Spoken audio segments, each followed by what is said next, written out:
بسم الله الرحمن الرحيم ألف لام را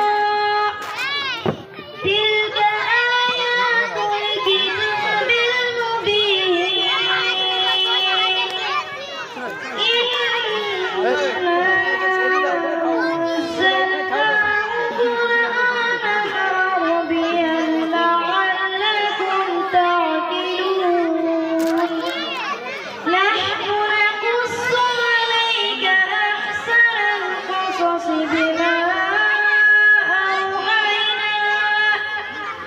بما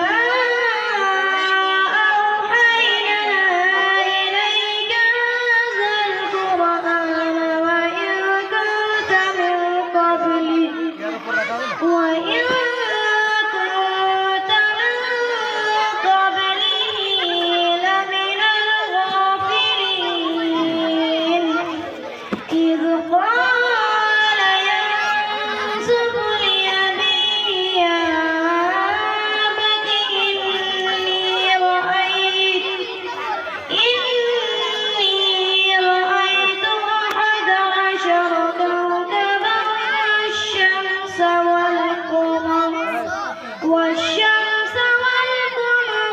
رأيتهم لي ساجدين قال يا بني لا تقصص رؤياك على إخوتك فيكيدوا لك كيدا إن الشيطان للإنسان عدو مبين صدق الله العظيم السلام عليكم মাশাআল্লাহ। আচ্ছা ও তুমি স্কুলে পড়ো তো? জি হ্যাঁ কোন ক্লাস? 7 ক্লাস 7। আর বক্তব্য কতক্ষণ পড়ো? কতক্ষণ পড়ো? 1-1.5 ঘন্টা। টাইম কখন? আমাদের এখন 7টা থেকে হয়, তবে যখন এই সূরাটা দিয়েছিল তখন 10টার সময় ছিল। মাশাআল্লাহ। তো তুমি এত সুন্দর তেলাওয়াত করছো, তুমি আলিম হাফিজ হবে না? ইচ্ছা নেই তোমার? জি হ্যাঁ ইনশাআল্লাহ মাদ্রাসায় ভর্তি হবে তো? জি হ্যাঁ ইনশাআল্লাহ আল্লাহ যেন কবুল। এই সমস্ত বাচ্চাদেরকে অবশ্যই মাদ্রাসায় পাঠা, কারণ এদের তেলাওয়াত ভালো, আওয়াজ ভালো। এরা যদি মাদ্রাসায় যায় তো অবশ্যই ভালো আলিম হাফিজ তৈরি হবে।